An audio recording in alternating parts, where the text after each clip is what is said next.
Hi, it's Kait Moon, and this is a small story. I often just do my coffee chats or ramble about something, but today I have a little story in the spirit of perfect moments. So, a couple weeks ago, my very best friend in the whole world traveled from South America to visit me, and I met him in a group for Amanda Palmer fans.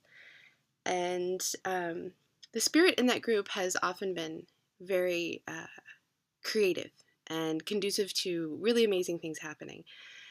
And so the last year of my life in that group has changed a lot of the way I see humans and how we interact. And it's allowed for more magic in my life, like magical moments and astounding things that I wouldn't have expected. And so this story is about that. George came all the way from South America to Wisconsin to visit me. And we started in Chicago, which is my favorite, one of my favorites. Berlin and Chicago are my two favorite cities in the whole world. And something magical always happens to me every time I go to Chicago. So I have this whole history for 20 years of traveling there of really magical moments. So it takes a lot to top my history with this city. But I thought it would be a great place for us to start because our meeting and our friendship is, for me, one of the most miraculous things that's ever happened. I've never cared for or been cared for by someone as much as I have George. So it was the perfect place to start. So anyone who's read about Amanda Palmer or knows much about her knows that she used to be a street performer, and she would give flowers out to people dressed as a very tall bride. There was a connection in that, and I'm going to link to the TED Talk. It talks a lot about her experience with that and what it meant to her and her performance art, and how that also led her to these other creative endeavors in her life, which have put her in a place to have amazing experiences in touring the world and being married to Neil Gaiman. So anyone who's really a good, a fan that knows much about Amanda more than just her music knows this about her.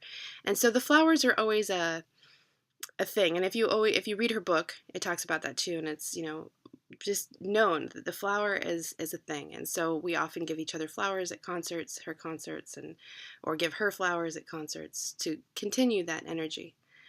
So now with the backstory, we're walking down the street in Chicago, just randomly going to the L. Nothing spectacular. We were just on the lake, and we moved inland into the city. I don't even know what street we were walking down, but suddenly we're walking, and I look ahead of me, and there are all of these young kids, like, I don't know, 10, 12, wearing like long, almost graduation gowns with capes attached to them, which was already kind of remarkable. And I'm like, George, what's with the capes? Like, we're just kind of smiling at these kids in capes, right? Looks like Hogwarts. I'm not sure what's going on. As we get closer to the end of the street, there's this huge gathering of all these kids with these capes. And I'm like, what is going on? As we come upon the group, suddenly this little girl wearing one of these cape coats shoves this flower in George's hand and gives it to him. And I look up, and there's a video camera straight on us. And he looks at me, and I look at him, and he hands it to me. And everybody goes, "Aw," and it was just the perfect moment. And so 2 weeks ago, we got this flower. And it's been sitting in my room as I traveled to Arizona and Boston and Chicago again.